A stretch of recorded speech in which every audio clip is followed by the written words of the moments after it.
So I'm Captain Sweep, and this is the The field Soma Vidya Kasha. and gaining more names as we go. Yeah, why This is not? our session number 2, Oh, no, dos. exploring the field, trying to find out what our new connection is. And field is eating, For eating, yes. so he's going to be licking his fingers and making funny noises, which is Itching my nose. basically the same as he does without the food. So Yeah. It's nice to see you. yeah, good to see you. How was your week? My week's pretty good, I reckon. Yeah. Everything's going good. No ill tempers or bad wills.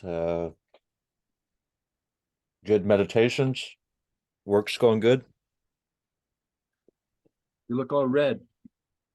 Yeah, well, I'm out in the sunshine every day, and it's been up to 27, 28 degrees the last weekend, so it's been really warm and sunny here. Wow, Yeah. that's hot. What's it like there? It's about the same. Like we didn't really have a spring. It just went from real freaking cold to real freaking hot, Yeah. and nothing in between. Yeah, exactly. It's pretty much the same. That's strange. Hmm. Mm-hmm. So, any big insights? Any big ahas? Um,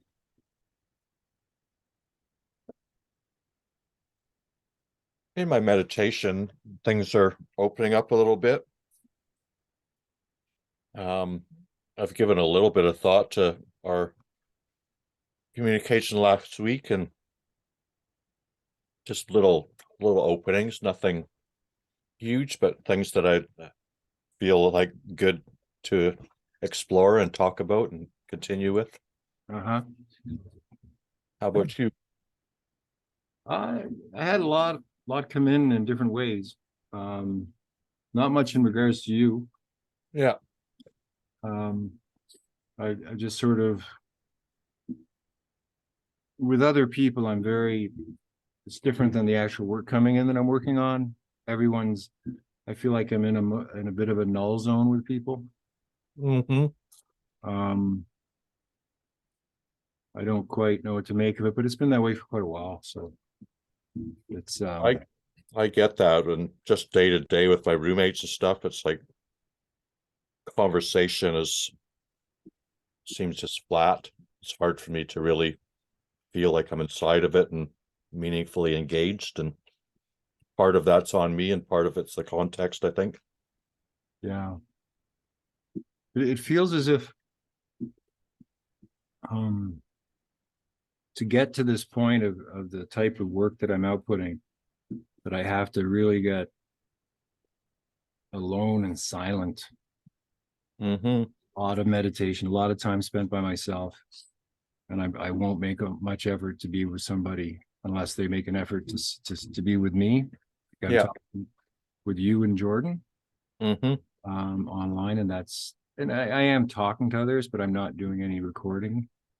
Not Yeah. that I wouldn't, but I just feel in a very different place, like a place where I have to write to explain what I've been working on and get it to the point where others can understand it through the writing. Yeah. And that's something I haven't done before. You're doing that kind of on your own or with tools like Chat GPT or something, or a little bit of both. And That's definitely helping. I find like it's if you put the right parameters in, like I wrote a product description for the time translator. mm-hmm. If you want to look later on, it's on Facebook, but it's like, just inputting the stuff, like inputting the parameters, and then it spits out this nice explanation that's freaking coherent, Mm-hmm. simplified, and works. And like I never almost have, like, it's a bit boring, but I don't really have to change it, and it explains what it's trying to what I want it to explain. Yeah. So that's huge.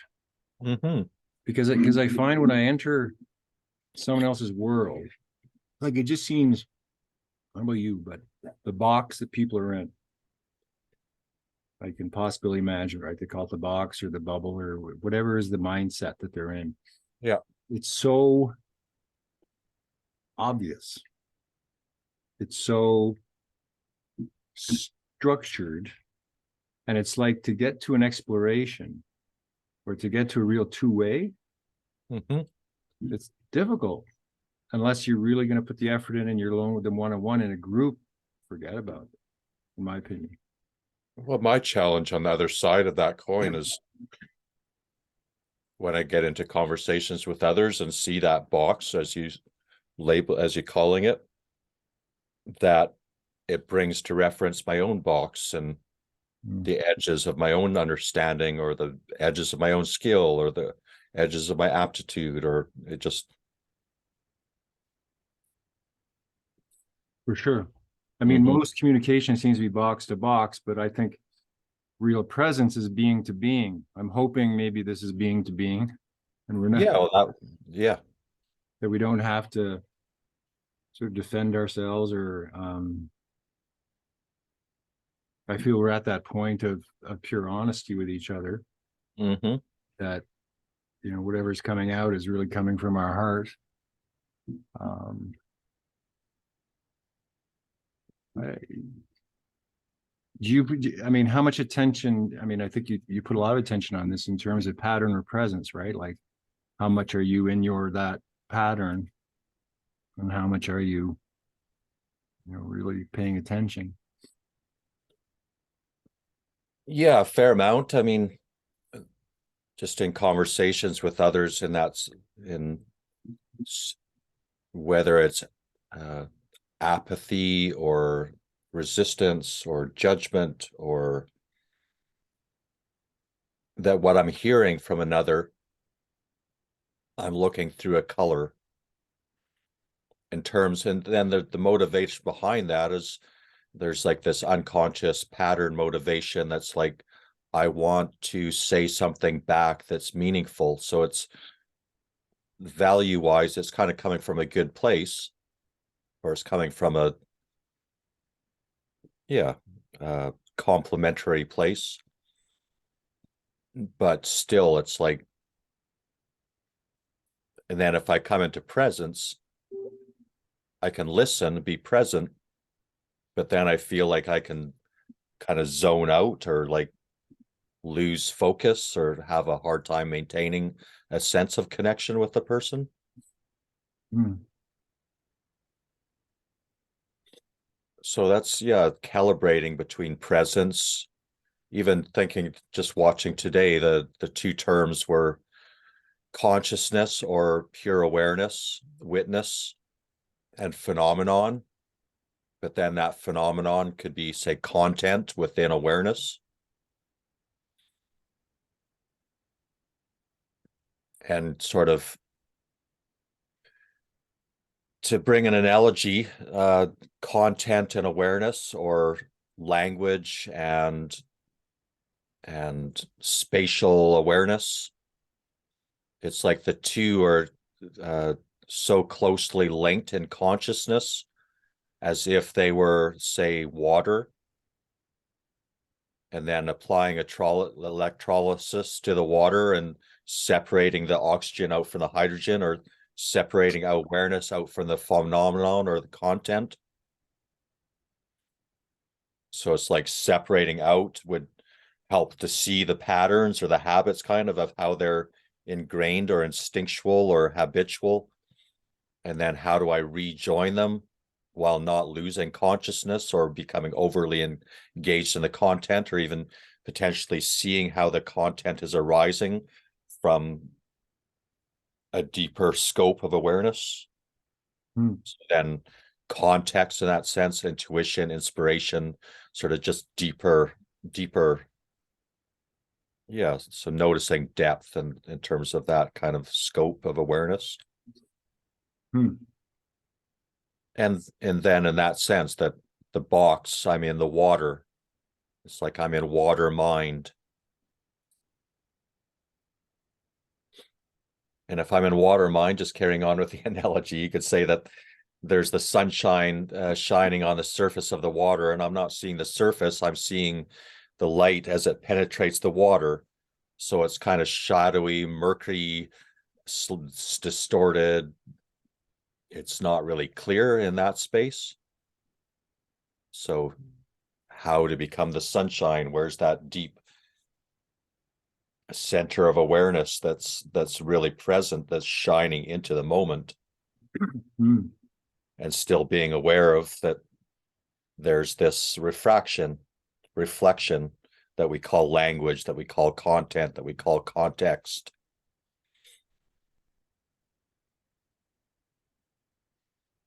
And just on that level, I see your writing, and touching into the last time we engaged, one of the topics we talked about was languaging.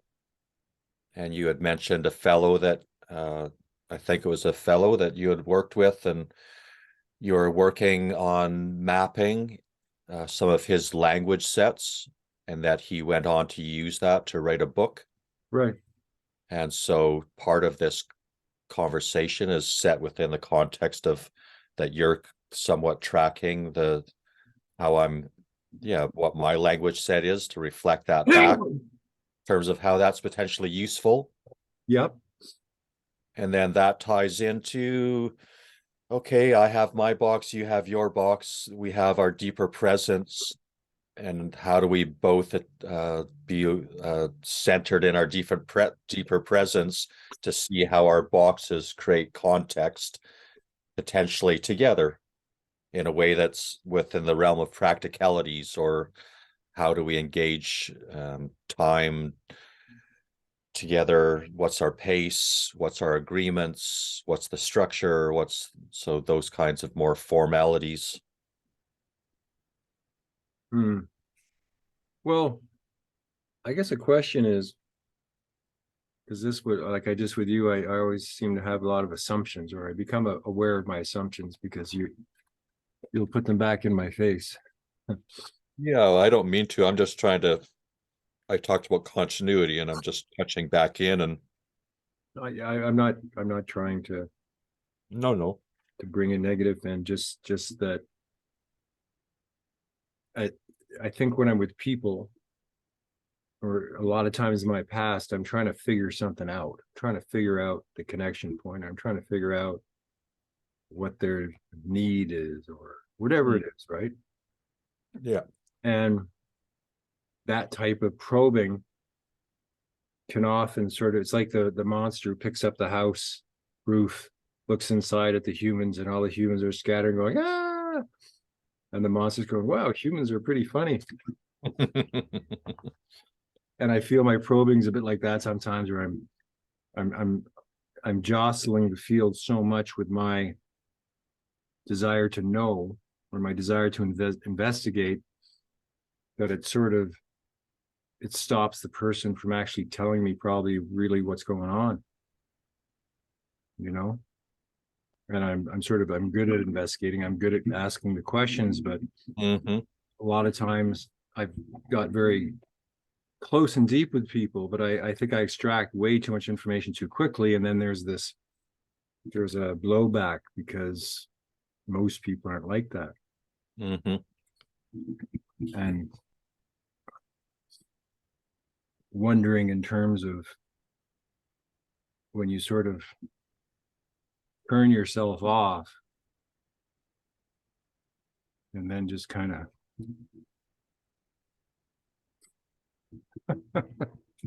Mm-hmm. okay, Field, tell me what's going on. No, well, what was your assumptions? What came up as I was talking there? I think I forgot while I was speaking. um the assumption, shit, it was just there. Okay, the assumption that at some point you might want to leave the job you're in and make a living with more of your, whether facilitation or verbosity or something else, whatever it is. And that I might, I have this design your ideal job as maybe my main way of bringing people into the shared knowledge community or bringing people into the school of conscious communication. It's my job to sort of help use the maps I got and use the stuff I got to help formulate another way of making a living for people based upon their gifts, based upon what they want to do. Yeah. And that's always seemed like a pretty good idea. I'm doing it with Jordan right now. So I'm starting the process, and I sort of had thought about it with you at the beginning, and then it kind of shifted a bit. Because again, it felt like me saying, okay, Field, you're going to go down this process or whatever. And I think it's good for you. And I may be completely wrong or off. No, it's, well, for me, it's relevant, right? It's like, that's what's authentic for you. Hmm. And then what's authentic for me might be in contrast, Hmm. but it doesn't mean that we have to drop what's authentic for ourselves. But that, first of all, that there's contrast. It's like, what's true for you if there's a line between us and you're in a dot on one side of the line and I'm a dot on the other side of the line, and we're looking down the line from our own dot. It's like, can we sidestep that line because that line is, say, in a plane, Hmm. and the line is still relevant, but there's other lines going on simultaneously. But then we're not even looking at the depth perspective. So different angles of that line. So in potentially working with others outside the context of my job that I'm presently doing, ways of exploring how we see our world, how we engage in the world through ways of seeing, just talking about geometrical dimensions of observation in that regards would be an exemplification of just a little nugget of how it potentially like to enter dialogue and sharing with others. And so in my meditation today, that came up a little bit of, I was seeing it more lucidly in my meditation, and that for me, communication and speaking isn't my strong suit, in the sense that I'm very sort of slow and calculated in how I speak. So there's a lot of inner reflection kind of going on. Hmm. And then as I'm trying to relay that idea, it's like whatever that hinge point is, it's not really strong or flowing, natural, easy. Hmm. So in communicating with you and hearing, I sense you are strong with vocalizing your ideas. I see strength of how you're able to create a strong sense of flow in your ideas, create a context, and then sort of bring in other ideas without losing sort of the foundation or the container that you're speaking from or within. So just to say that we have different strengths and weaknesses is one thing. Look, And like what you just said about what your assumption was, or if that's something you're authentically feeling, seeing, orientating through, that's not out of the question for me. It's like I recognize that as seeing it as one of the doorways, one of the portents, one of the lines of consideration in our conversation, and seeing how that could be helpful for me. Hmm. Uh, if I'm just getting an information download versus if I'm receiving bit by bit and then sort of reflecting back how I understand that, how can I live that in the moment? How does how do I embody that in a feedback conversation that's in part takes what I value and what my assumptions are into play, kind of. Hmm. And then in that sense, it becomes an exploration between that dance. That's my assumption. Hmm. Well, and I'd like to add that, I mean, Thank you for your kind words about my ability to communicate. I thought you're very good at holding a line and bringing in a very deep context, and to bring in different pieces and bring in a metaphor or two. I And hope that people are really listening, but as soon as they're not listening, my yeah, compass thinks and I've lost it. yeah. And I get that that's something which I think I do with you or for you, and that I know that that's to be true. And if I can just hold space in a sense and just truly listen and let you go, nuggets come out. And I think that's part of this is finding for everybody, right? Mm-hmm. Because I think we all need someone just to listen to the deeper ideas that we're holding. And when someone does, it's beautiful, right? Because that's the container for you to speak into, and it's not going away, and it creates that coherency and allows you to really speak your deeper truth, right? And that's I feel that's it's a gift to give, but it's also a gift to receive, in terms of then I get your gems and I get your sort of transmissions. And I think a lot of time, let's say down the road, again, you're coming in with a perspective that is very unique in terms of the ability to sort of have the continuity of our relationship. And you've been around long enough and you understand enough of it to know certain things about what I'm working on that no one else knows. And no one else can give me the feedback or explore with me around it. And so that's, again, why I see the value of who you are. Thank you. And I see these conversations, I don't know who will listen to them, but it's at some point, there may be, we could use them for courses, or we could use it for something in terms of showing how we came to perhaps some conclusions, or how people like us talk just in general. Like, I mean, other people may watch this and have no idea what we're talking about, or they're interested in what we're talking about, or have absolutely no interest in what we're talking about. But I find these types of conversations are a bit unique in that I never see other ones like them. Yeah. But again, that may not be of interest to people. I don't know.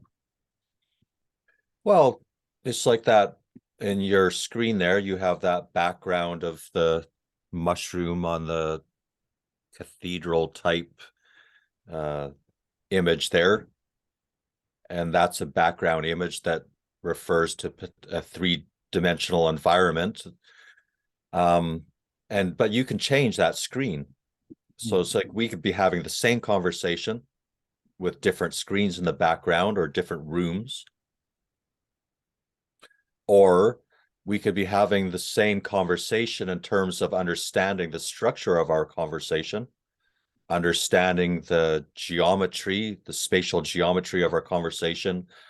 Say we're using the inflow matrix as card sets and we have similar reference points in those terms. But then if we're in different kinds of rooms, the one-on-one space, the community space, the group space, as examples of different kind of spaces, or it could be a technology space or an education space or a social space. That some of the semantics and the language would change, but the way we're moving through the language, the roadways that we're taking, the paths that we're taking in the field, the structure of the field or the resonance of the field, there's constants and there's things that change. So for me, and in one sense, the better we get at communicating and not losing track of the constants, kind of. And then how do we map different types of information over those structures that are context oriented? That's the kind of skill that I'd like to learn. So it's like metaphors, but analogies mapped over on formal contexts. So how to speak formally, how to speak an analogy when to feel the flow of what's appropriate, analogy or form, how to transition between them. Mm.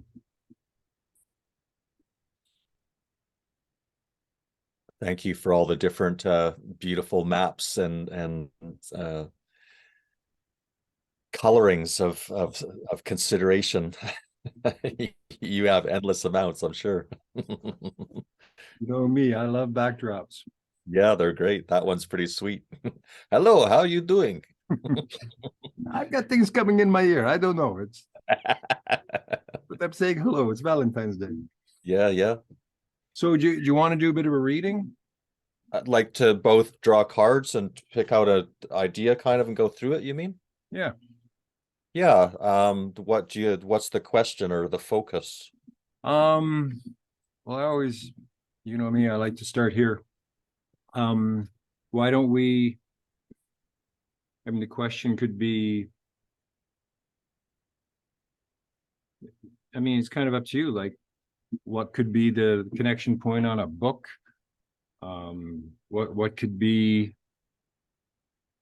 your starting point in terms of if you wanted to integrate into the inflow matrix? Mm-hmm. I think it's up to you. Like, what question do you want to ask?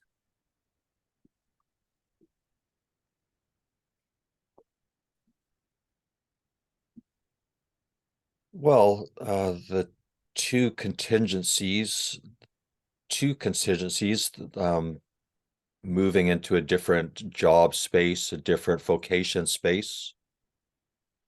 And then how that potentially ties into working with you within the conscious conversation school, conscious communication school, and or other inflow matrix spaces. Okay. So it's kind of in tandem. I mean, both can serve me potentially, and So do you want to say them again? so well, my vocation personally, how I make meaning in the world and how I create finances or meaning in my community in a way that's reciprocal. And how does that connect to the School of Conscious Communication and or other inflow spaces? Okay.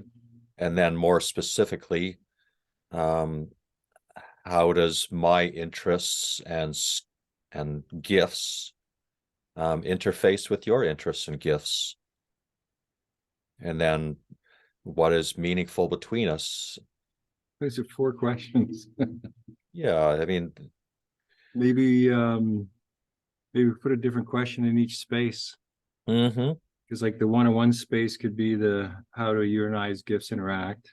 yep, The group space could be how does it connect into the school conscious communication? yep, Community space could be how do I make a living? yep, And maybe personal could be what's my own personal research or kind of thing. mm-hmm, mm-hmm. Sure, Okay, so you got your combo types. I do. Do you want to show the camera a bit? Do you want to?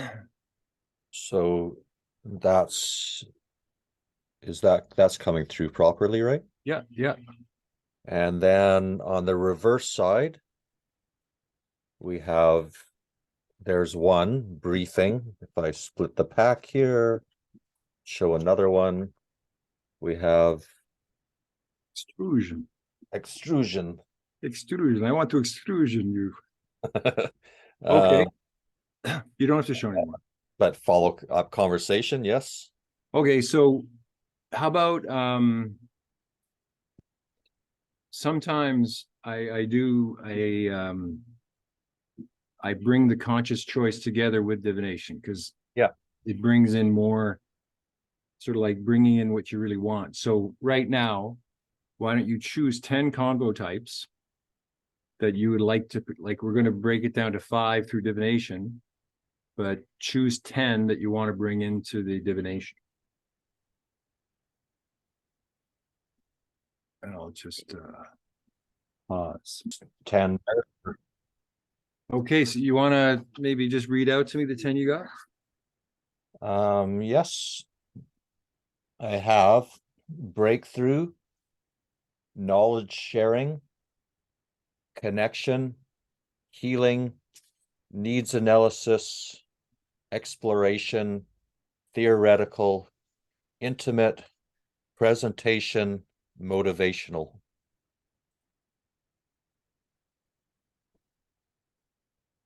What's the breakthrough one? That's a choice lens, isn't it? No, it's a conversation type. Any significant or sudden advanced development achievement increases the removal of a barrier to progress. Show me. I don't even have that one. No, I changed that for some reason. all right. It's a That's a good one. it's a breakthrough. You just had a breakthrough. I just had a breakthrough. Yeah. There's a whole bunch of other combo types that are missing and values too. Mm-hmm. Some big ones. Some Yeah. big ones, yeah. Well, that's a great set. Um, knowledge sharing, connecting, healing, needs analysis, exploration, theoretical, intimate, presentation, motivation. That's nice. And see, and this I guess is part of the training or something. I don't know how many times I've done that with you, or in general when we do something, right? Like it's something I'm sort of I think it's a good thing to have, because when someone picked, like, just from the 72, there's a lot of weird ones in there. There's ones that are not normal. And I think when people go through and they get their little set, that it makes it more relevant for them. And so sometimes you won't get some of the extrusion or something that really doesn't connect in well with the person, I think. Mm-hmm. Um, And there's more process oriented yeah, conflict or something like that, or yeah. mm-hmm. Um, so I would just suggest that whenever you're doing a reading with people like Yeah. that, is to do it in two steps and have them break it down into, because it involves them more in the conscious decision making. And I think people love the divination, but it takes them out of that. And I think it's actually good to have them making that choice. Mm-hmm. And ultimately to as a plug, as it were, if anybody has their own sets and they would start to get a sense of what the different conversations types were, first of all, they can pull that up in their belt of tools in any situation. Mm. Uh, but that they would have enough time to familiarize themselves with it. And Okay, so let's see if we can maybe hold that intention of the different questions, and then turn them over, give them a shake, and then put one on. And maybe, do you have a 5 spaces map in front of you, or can you draw one or something like that? no, I don't have a lot of workspace. I can just put it on the floor or something, Yeah, if you just, set it out. yeah, just so you know. For each of, so like a conscious choice, a choice, a flow, a synergy, and a value for each one of those, or just a choice and a value for each one, or Well, I say we'll just do it in layers. But I was just thinking, one thing I found out, that I'm always using the convo types in singles. And I think there's like, they work very well in doubles, like the needs analysis of knowledge sharing, or the theoretical of a presentation. Like, Mhm. there's something to them. So actually, why don't we use them all? And why don't you put two in each space? Oh, of the conversation types. Yeah, and it'll get a lot more defined in weirdness. So let's see what happens.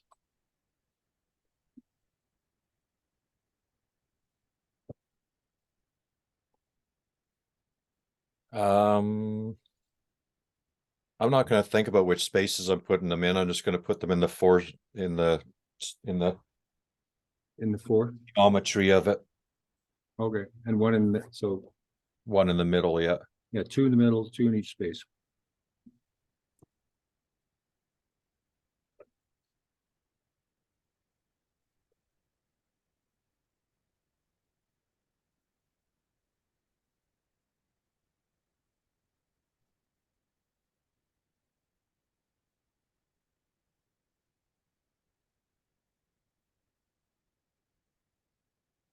Okay. Yeah, just kind of doing that intuitionally without a lot of thought. Okay, let's take a look at the bottom right one, the one-on-one. One-on-one space, yep. And this was like the connection between me and you. Okay. What is there is presentation and motivational. Cool. Presentation.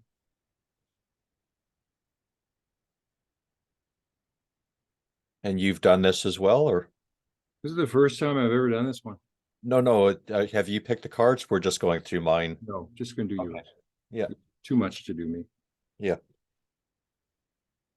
Okay, so top left, the group space. That's Intimate healing. oh, nice one. Very nice. Mm-hmm. So you're going to give me sort of your feedback or your inspirational intuition based on what comes up here? You bet. Sounds good. Or I'll ask you to do it. Don't make me work. I'm just an empty space. Okay, bottom left in the community space. Knowledge sharing and breakthrough. Oh, nice one. Isn't that nice? I think so. That's a great one. I feel good. Okay, and top right, your personal. Theoretical exploration. Oh, wow, that's perfect. Wow.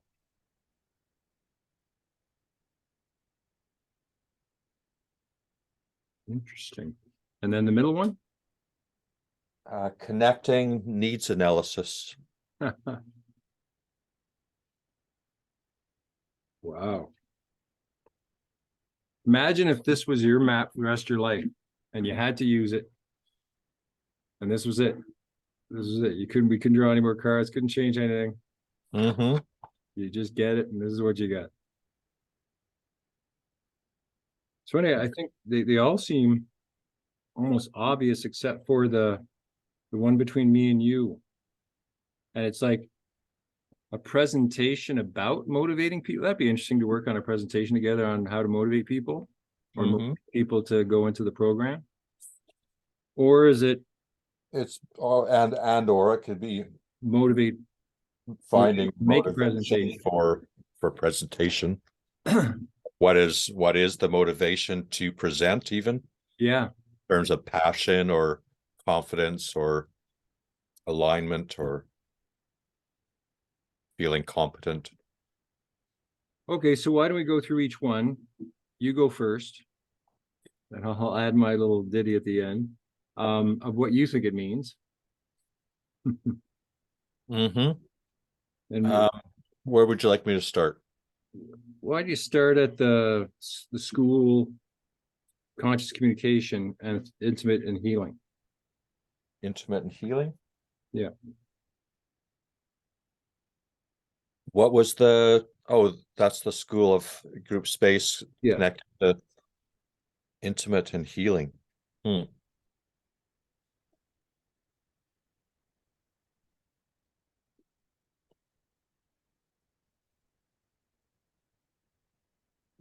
Go ahead. Yeah, in part that's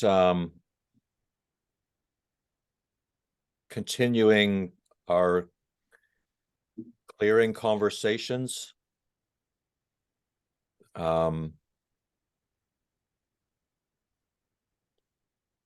building trust with each other.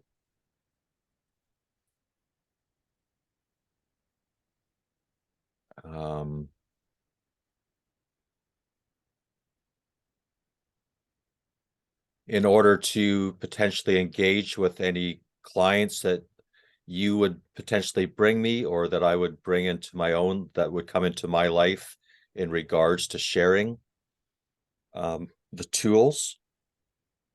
For me, as I shared, I think in our last conversation, the sense of intimacy is a high value for me, feeling connected.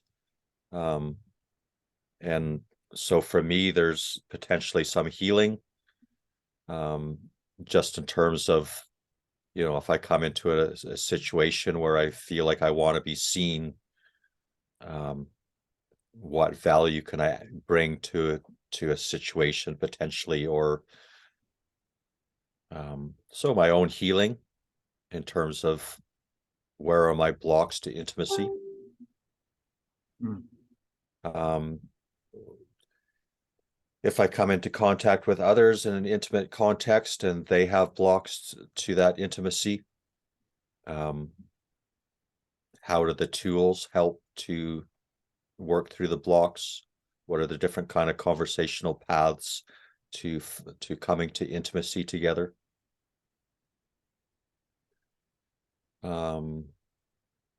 As much as the school of conscious communication has a theoretical side to it,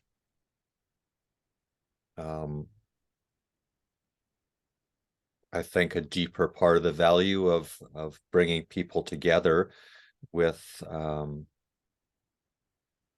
shared language references is to help establish ease of communication, to facilitate intimacy, and then in a space of intimacy to follow along with the cards, to feel connected to our own choices, our own intuition, our own capacity. And then how does that come into flow, that we're feeling solid in ourselves, and then as we're coming together with each other in synergy, that's a real deep intimacy of seeing and being seen, and not allowing the shyness or various kinds of things to dampen the flow of how we come together in synergy. So I guess for all of us, there's a degree of healing there, as much as there is a theoretical upgrade in terms of our RAM speed, or as it were. So yeah, I guess I could kind of leave it at that. That's very good. I don't know how much I can add. Just, I guess it's looking at maybe different phases of entry when you're first coming in, or anyone coming in. I think everyone needs kind of healing to some degree. And just the participation in conscious communication is part of that whole thing for all of us. I think that your mastery comes when there is an intimate field and when there is a connection to the person. And at some point, I think that you would be very good at bringing that in for people and bringing healing and listening to them, because I know you've been doing a lot of that on your own and with other people.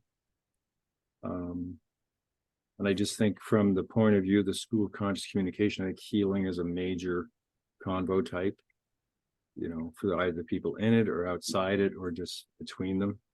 Yeah. And bringing, you know, healing within an intimate field. It's a perfect combination, right? It's a real nice, it's beautiful. It's really nice.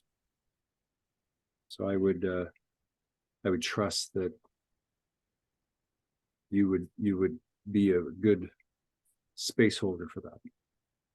Yeah, and it touches into thank you firstly, and just in the healing field, there's a lot of focus in that community on somatic healing, and the key buzzwords around somatic healing are healing the central nervous system, release in the assumption that we hold blocks, that we hold tension, stuck energy in our nervous system.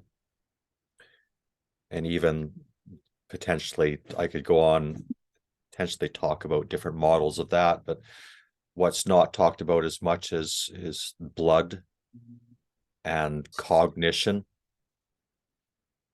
Just acknowledging that there's fields there that I don't feel are being addressed, and I feel that may have more efficacy in the future, and things that I want to explore within that concept space too, that even to dig into those things conceptually together and create reference points and then strategies of how to approach experimentally to find different developmental arcs in there. Okay. Okay, let's move down to the bottom left, knowledge sharing breakthrough in the community space and your vocation.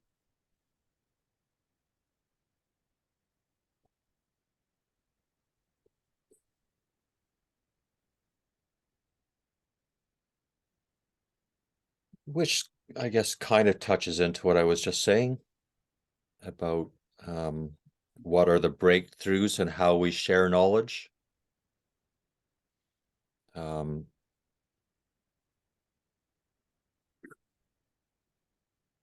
Yeah, I don't want to abstract too far away in terms of what I think that might look like or different approaches to that.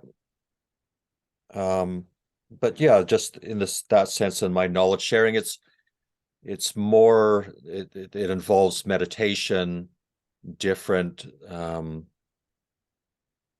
cognitive, geometrical, spatial reference points and how we hold, how we perceive a moment. Talking about the water, basically, that I was talking about before, how to separate the water into its elements. So how to separate, see the components, and then how to bring those components back together. In saying that, the components, as much as language is a component of letters, words are a component of letters, sentences are a component of words, paragraphs of sentences. Those words, sentences, paragraphs are talking about territories. And within those territories, what are the fundamental kind of building blocks that make up the experience? So one could say, what are the letters of the experience and how do those letters come together to form words? And is it possible to connect to the letters in that experience as beings, as elementals, as angels, as spirits, as dimensional sentient nodes, and to see how those sentient nodes come together to create our experience? Can we become aware of that and work within that field cognitively together? That's a deeper, it's not so much vocation, but there could be vocational places in there. I guess it's shamanic work, it's healing work, it's, if I could find some kind of vocation in that space. But as I've mentioned before, I'm still developing in that space. So feeling competent to go into that space vocationally, I don't feel like I'm there yet, but that's part of what I'm working towards. Okay. Top right, personal space. Do you have any feedback on that? Well, just like the whole idea is a shared knowledge community, and that being able to, let's say, facilitate either the harmonizer or the synergizer table, different people coming together to get a breakthrough. I think, you know, people are willing to pay for that, like to sit at the table and to have a great conversation and to help themselves get some insight into their biggest problem or whatever it is that they ask their question about, right? I mean, you experience it, you know it. It's something which is repeatable. It's something which, you know, basically just needs sort of marketing help, which I would provide. And just the idea of like, great knowledge sharing breakthrough. I mean, I don't even have breakthrough in my convo types here. And that's like it could be the key to the whole idea. And I think that you're, you know, it's like, who do you choose to sit at the table? And you know, when you get 6 brilliant people, and maybe from different parts of life, different, you know, I mean, the ones that we had, right? We were, everyone always had a great perspective. Everyone always had a great answer and help. So I think there's a lot of potentiality in that. because I've just experienced the value of it so much. Yeah. And I really feel that you would do well at that. Yeah, I still feel a bit of a disconnect from that. Like it feels like an outside potential. I'm separate from it, but there's interest to find that bridge for sure. Hmm. Um, okay. Yeah.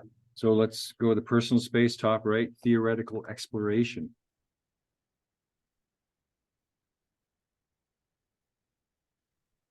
Personal space, theoretical exploration.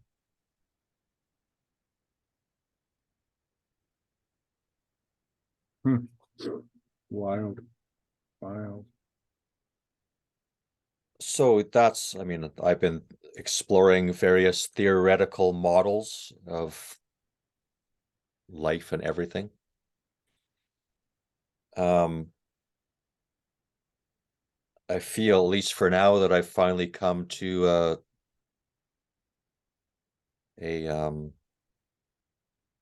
a map of everything that has feels to me, it has an integral theoretical coherence.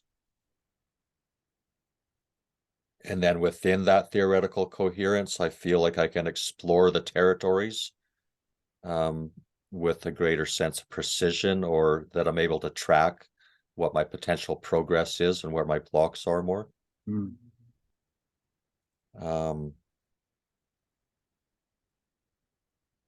In terms of potentially writing, um, it's one thing to read somebody else's work and see the integrity of what they've drawn together to create a volume of knowledge that has a logical sequence and orientation through it, so that one can um, find one's way into it and hopefully make it their own. It's, I think, quite another to map out how to bring that knowledge into, say, written form, or how to bring experience into written form, how to storyboard it. Um, yeah, there's a whole scope there, kind of, where I see, say, somebody that's went to an academic background and they had to write theses on various subjects and then go in to explore those subjects. Like I say, storyboard it, write it out in a logical fashion. It's as a writer, I'm very much free form and poetic. Hmm. So I don't have that formal background of being more disciplined and really thinking out ideas like that. So exploring sort of my own um, theoretical limits, in a sense, of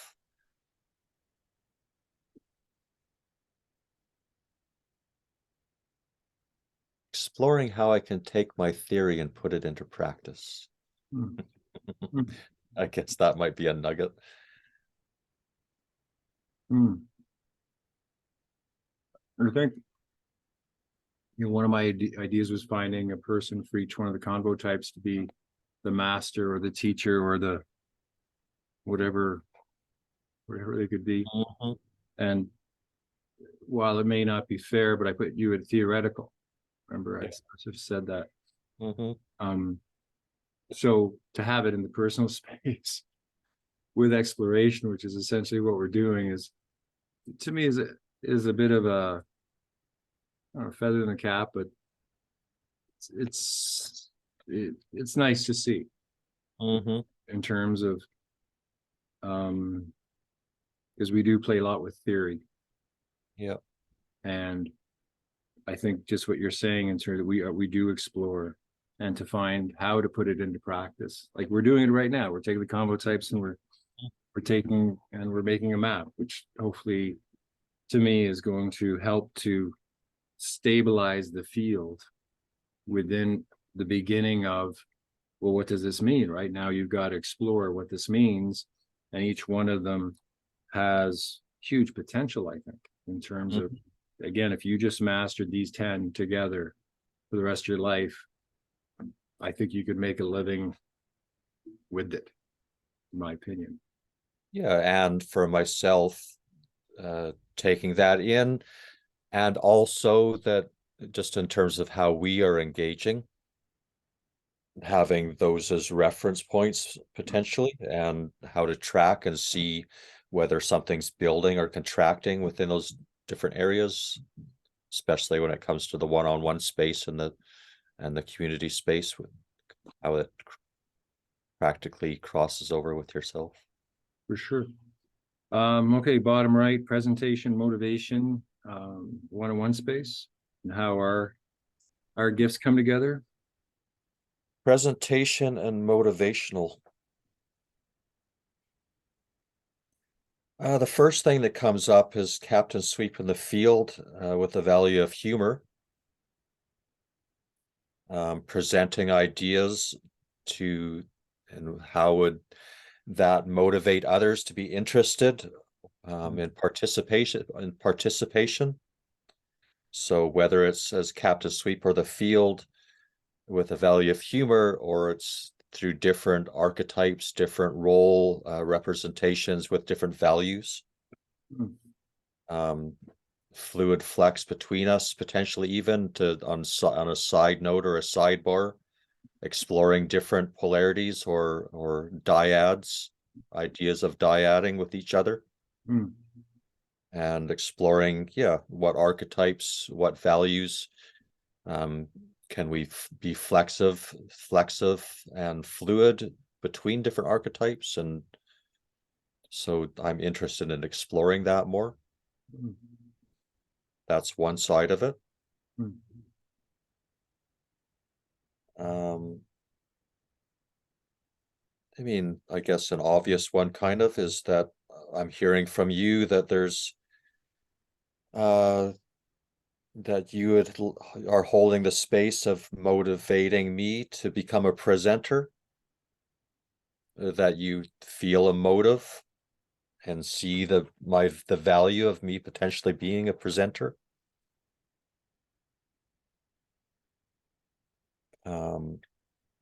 Yeah, I would like to think that we could both work in tandem and harmony with each other, and present different types of material, present different types of modules. That would be awesome if we could do that in different kinds of contexts. Growing again our sort of our trust and familiarity with each other and the tools.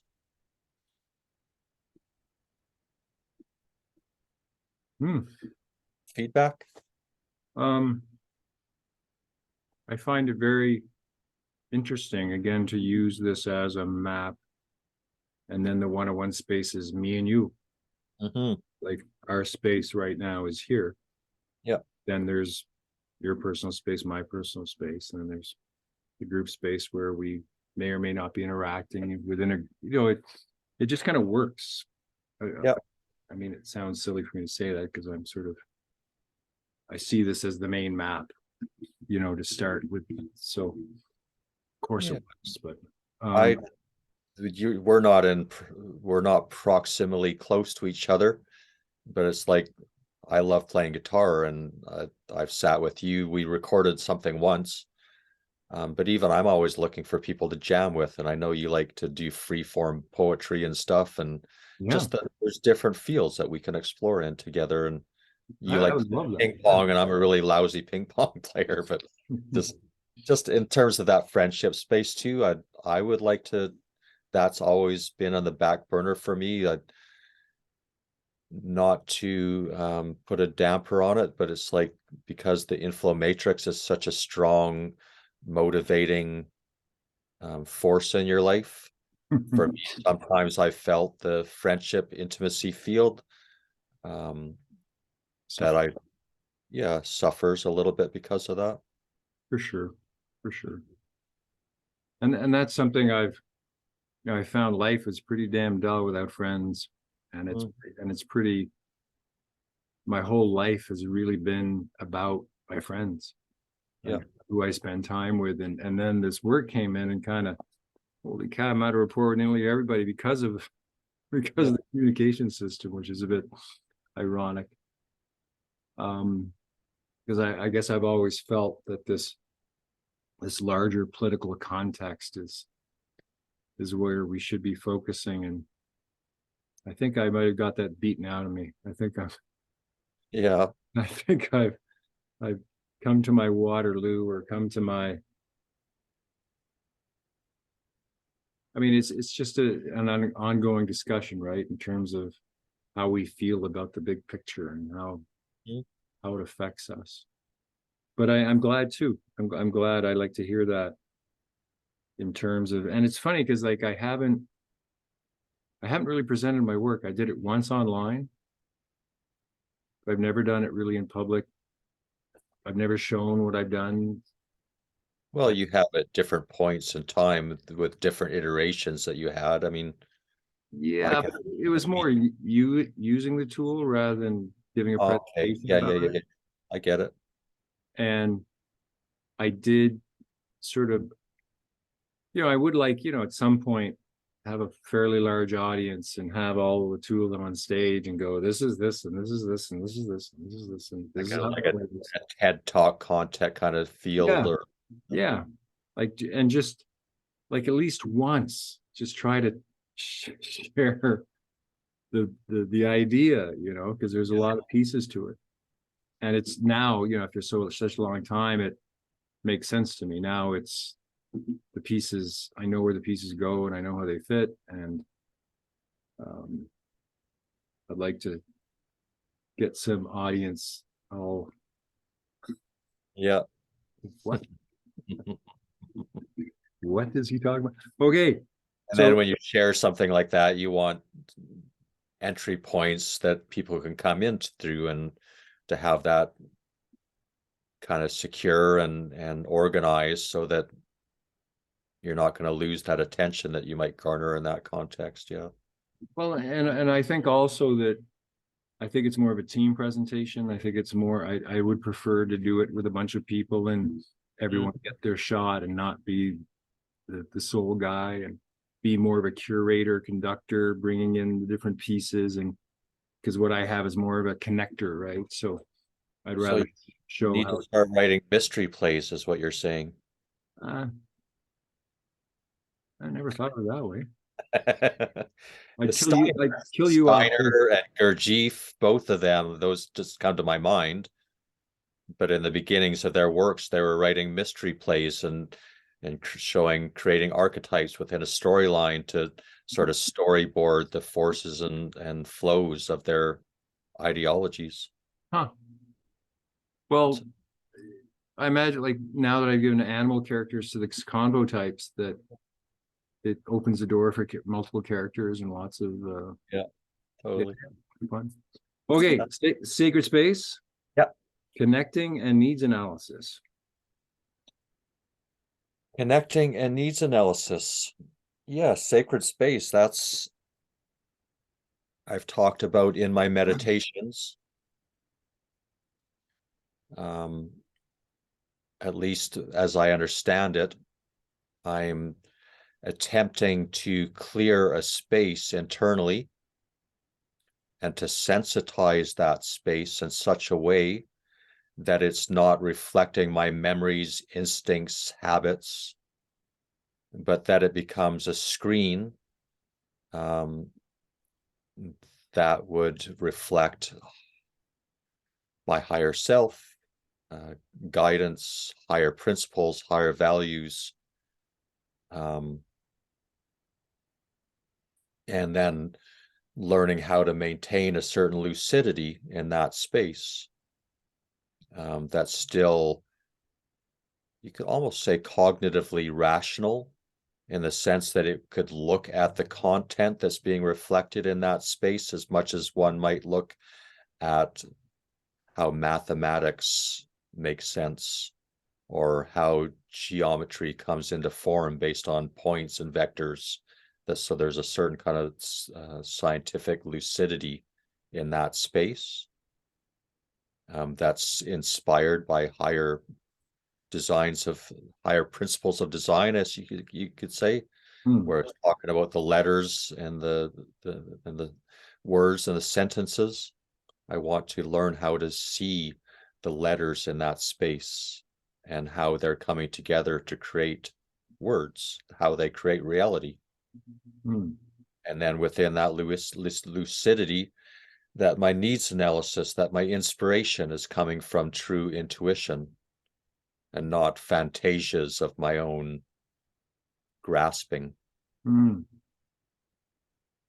So that's my deeper personal sacred space work. I think the, I guess what I see is connecting, right? Connecting with spirit, connecting to the essence of the space.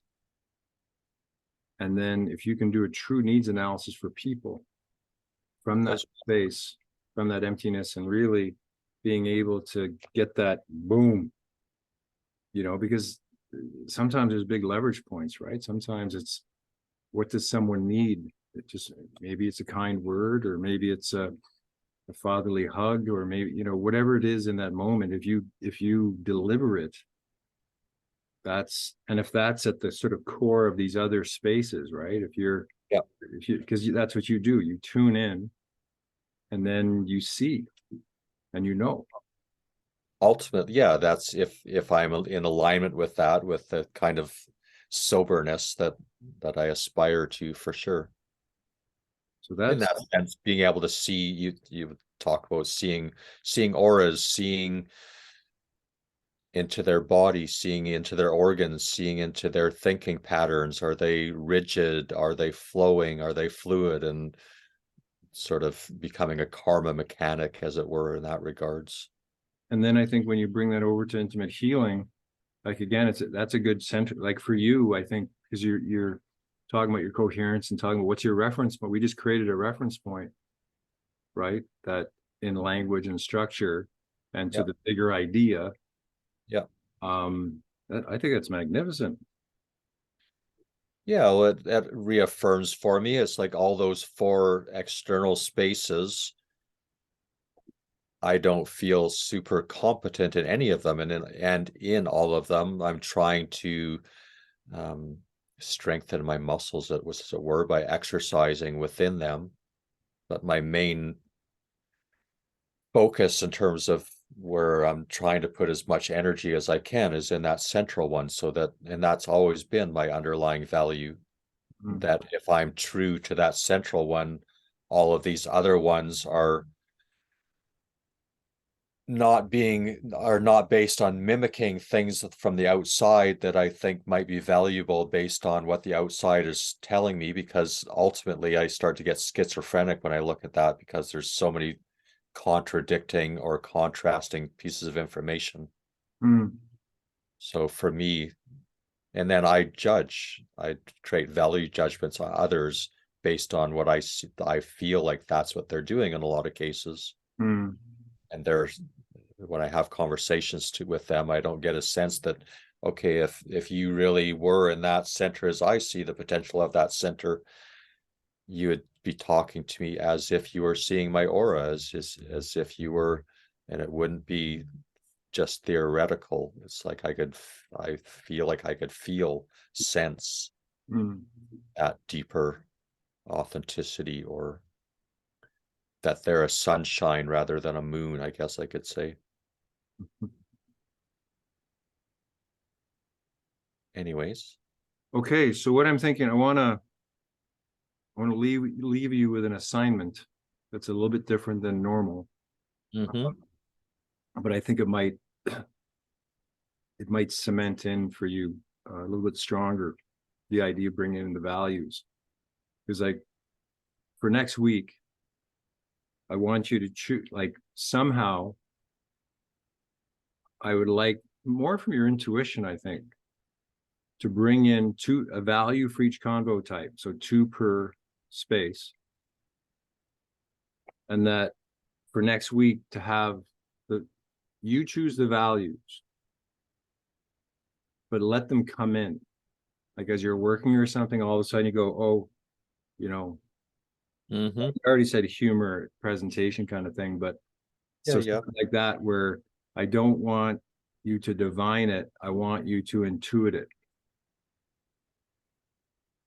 Yeah, that optimally that would emerge inside of me without a lot of effort Yeah, on my part. yeah. It'll just be obvious. It'll just come through. Yeah, I'll take pictures of all of these so I don't lose them, and I'll carry that. I meditate after work every day, and I'll try to put some time, not try, I will put some time into looking at those and feeling into them and seeing what might emerge. Yes. Okay, that's great. I look forward to that because this is I think this is a wonderful map. I've never done one like it before. So something new's come birth through, Yeah, yeah. and I'm looking forward to see what comes next. Groove it, baby. The field delivers. All right, does that bring us up to our hour? Probably pretty close. I think so. I think it Yeah. must. So great to see you. Yeah. Great to connect. Namaste and namasko.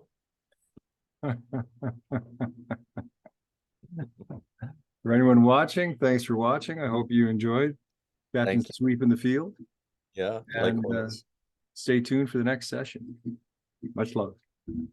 Ciao. Good night. Ciao, mate.